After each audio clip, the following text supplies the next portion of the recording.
أو نايلو ما أنتو فيديونا ها كم تلمود أو محاورة ميديا زلو الزرار زهون زعاتات حبيرنا كرينا الشيء سمح الملس قال ملس يناوي لو ما أنتي بزعات أرك أن جيتها شوردان استزاروتو بتعمي أنجاجارن بتعمي مزرارون زهون زعوانيو سامحال ملس ጦርነት የሚፈልግ ግልጽ ፍላጎት አለ የብልጽግናን ሃይማኖታዊ አጀንዳና የትግራይ ልሂቃንን የተኪነት ፍላጎት ተችታለች አሁን ሁሉም በቲክቶክ ተፈልጥዎ ሚሊ ዋርሳይ ካፍቲ ተአሲር ወዝ ነበር እስሩየት ለማ አንቲ ተፈትሕሎ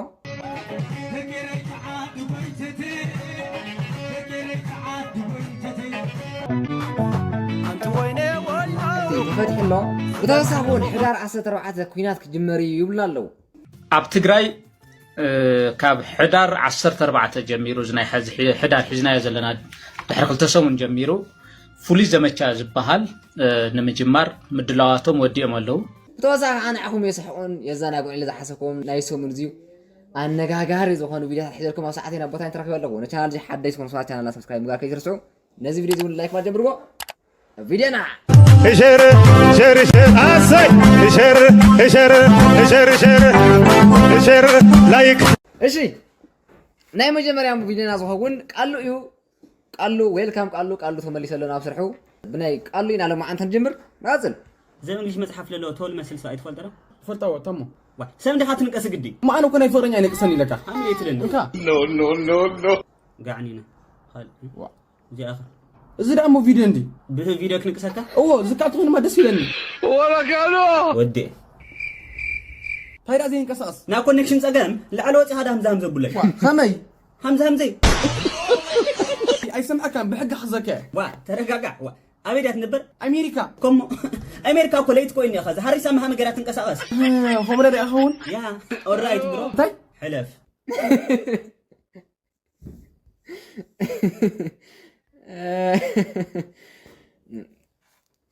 መጀመሪያ ቃል ሓዊ እንኳ ዓብድርሓን መጻኻ ኩልኹም ኣድነቕት ናይ ቃሉ ዓላይ ምግባር ጀምሩ ቃሉ ዌልደን ተመሊሰሎ ናጽልና ካልእ ቪድዮና አጥያ حبيبي اتقال انا اصبغت عرس عمك تاجر تبابي طبيني هم قررك كبير بالخبب واي لا يطعم عزا يملكي ايدي يملكي اجري يملكي يا اخي حزام هم قبر شبابي واي وطي بقى بوسرو قال تحت قبرو قال بوسرو قال تحت كون بقى توصع صاحي مسرح زي تخل انجرا مسنكات زي تخل او وحو زي تقولوا الغزا زي تخستر قال او غزا انتليا او صوا توصع ناصنا كالبينا አረስተ ዜና ለይውል ዜና በትር መኮንን ገናሕቲ መኪና ነገር ግናና ይልቆም ለይኾነተ ሽፈራት ዋና ያለ ይልኩም ኮረኮንች ኾነ አስፋልት ልዕላ ዓቀን ትሰሩ ይቅሬታ እትገንሑ አደብ ተትገብሮ ይሐሽ ነገን ሆነ ይብሕትኩም መኪና መግዛ ዘይተርፍዩ እንደዚህ ኮይኑ ኤድ ሸናሒት ጽናሒት بمقص حنت بياجو لعلا عقان ينسر بدقامي قرتا لعلا عقان سب اين فنتت قدم حزي ردات قصب قصنا الشفر زتشقاقر الشفدان اللي ودع الشفر غمزول انت قوين دما كو قدماي مارشن ديترو يقدم ان الله كبير الشفدان اللي ودع الشفر حساو قريب زيال سمع امام محدث حقها بتلي زا مارشن ديترو او اوتوموبيل الهزب حدن طراي زي خونس او درق حدا ون كيترسع ليسكم دمنينا ايزوم دق اي ولا لحقون قننا لا حسن قليزه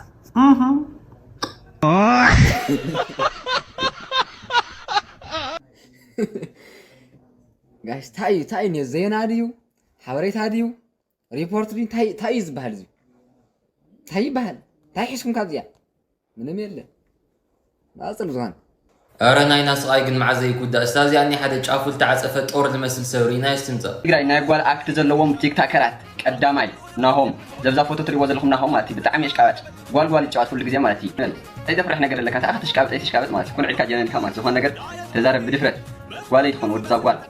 سمعت عصف شنو في نعود فرافر بوزح صاحب برهان لي رخا تقلت تمثل سب مالتي الراس خاله سوغن قاسبت ناقر دغا سخا حدا استيمم داسرو نا بوليس جامات تمثل سب ناماني سخا مان تحاويت تخوني رخنا علي قص كيرا خنا خبچا قطري بعلي كتفني ري وابسرو ازنها قدمني لخون بانديرا يولم بيعرسو الخاله هاجري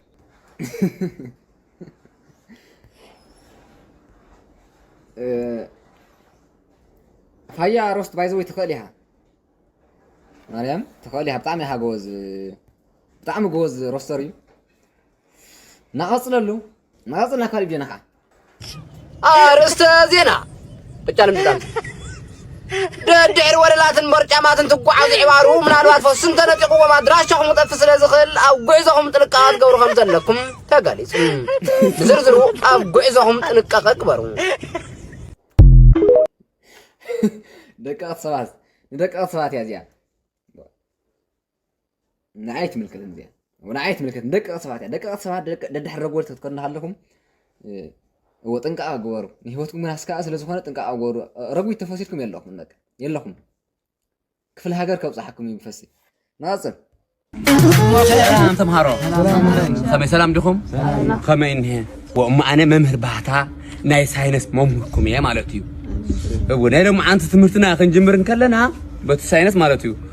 ود سبن املاصون ወይ ወድ ሰብን አፋአጥን ዝብርሲን ይሄና ስለዚህ እንታይ እዩ ማለት ሳይንስ ማለት እዩ ሳይንስ ዝብሎ ወድ ሰብ ህበ ኢነሩ ይዝብሎ ወድ ሰብ ካብ ህበ ይሞጽዩ ቀስ በቀስ ኣብ ከይድ ለውጢ ናብ ሰብ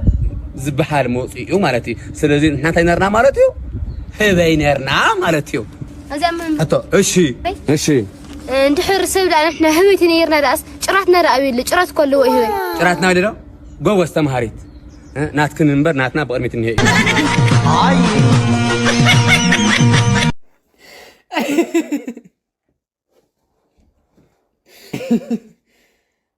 እሺ ዲና ነርና ግን ሰብ ህበይ ዲኔሩ ህበይና ነርና አይመስለንም ناصر زخانه بيجي نعم حنش علي لك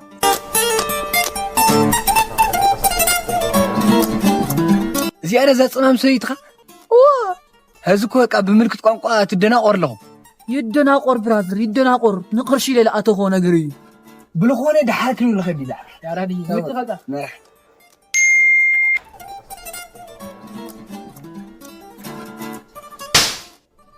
واقع لخي أنت جكن نعيس خلي تقول دري بخلي تكس زي ما بملكة يوم زوج له ترديكم ديو هو زي ترداكم بملكة يوم زوج له ما أصل أنا ريم فلت خيني رشي أنا الصحفة يا كم يتولي حدا أمنني بفصل أتيه بيزا خصم عني هي وتبلي نسخ بادوية بيزا غادي بيزا أتسدد إن أفيك النجار البك أمسح خلي النجار دقي مودي يمسح من معينس نجاري اللي أعمل كيبك أخلاص سدد النيتن كأني عطيو أستمع بالي كي تتمني بقى دحر خذ كي تناقرني سمعنا دي حدقي اندوم نفازري خم لما قد خلي خنقرو إيه قتلك كاي حزي لما نقريي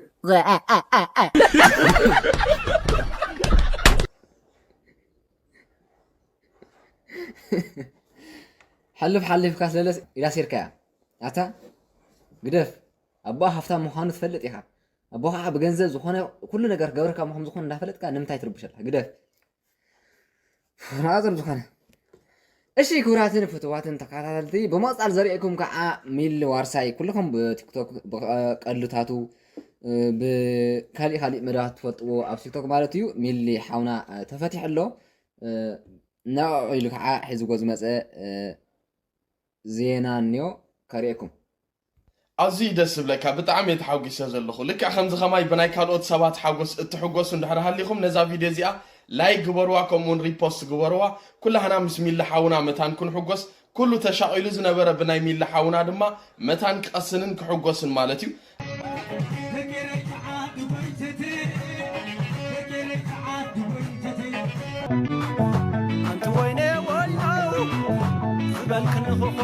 أقعد أما بس تيك توك حلف قبلن كله خسي ميل حاونا ويلكم انكو بسلام وتصاخا إلهم بوست إلهم ممسراخو أزيد سين نايبحك وش تأسي تحاوكي سبكا ميل حاوي دقيمة دقاقيمة انكو بسلام وتصاخا ميل حاونا نبسوت صور أفكاريت قدي فيو تأثير نيرو انتهي أقعد إمو بزي يقدس بزيحي زبال قن بزي يقدس وانا نقر موتسي وخبراتي فات قن نبسوت صور أفكاريت قديفو تأثيرو نفس تصور أفكاريت نيراتها نتا أفكاريتو نفس تصور حفتنا دما انكو حقوسك خبلافتو مخنياتو نفس تصور قوالن السيتي ويكا نفس تصور حانت أدى سبعايا ويكا حقاز أبقونا يدليايو كمون نتو ولادو انكو بسلام وتصالو ናይ ብሓቂ ኣነ ብጣዕሚ የተሓጊሰ ኣዝዩ ደስ ይብልኒ ሚላሓወይ ደጊመ ደጋጊመ እንኳዕ ብሰላም ወፃኻ ኩላህና ድማ እንኳዕ ብሰላም ወፃኻ በልዎ ክቡራት ኣሕዋት ስለዚ ተሻቂሎም ዝነበሩ መታን ክሕጎሱ ከዓ ነዛ ቪድዮ እዚኣ ላይ ግበርዋ ናብ ኩሉ ሰብ መታን ክበፅሕ ከምኡውን ሪፖስት ግበርዋ ኢኹም እንኳዕ ብሰላም ወፃኻ ሚላሓወይ እሺ ክቡራትን ፍትዋትን ተኸታተልና ዜና እቲ ዜና ከም ዝረኣኹሞ ኮይንኩም ሚላሓውና ኣሎ ማዓንቲ ካብ እስር ቤት ወፅኡ ኣሎ እንታይ እዩ ጋጢምዎ እንታይ እዩ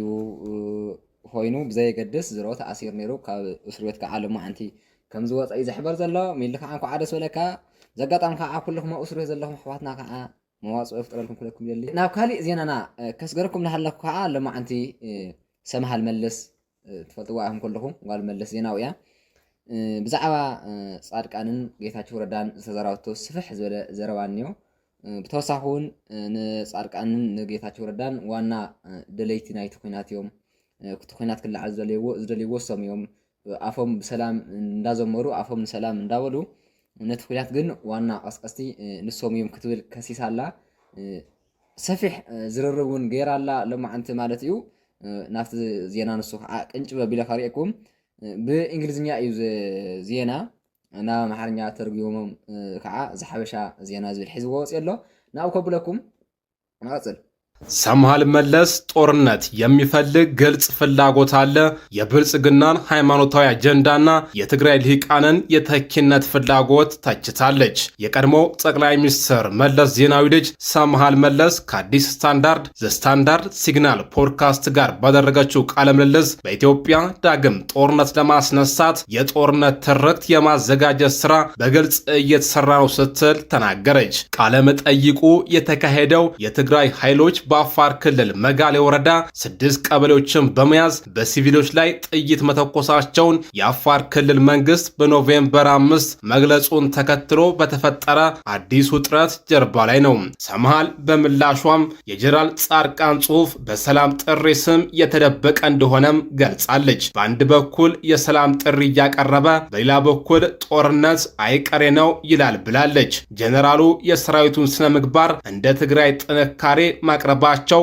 ግራ የሚያጋባን ያለችው ሰምሃል በሌላ በኩል ይኸው ጀነራል ከስልጣን እንዲነሳ ያደረገው ይኸው ሰራዊት መሆኑን ተናግሯል በማለት የሐሳቡን ግጭት አሳይታለች። ሰምሃል እሺ ክብራትን ፍትዋትን ተኸታትና ናይ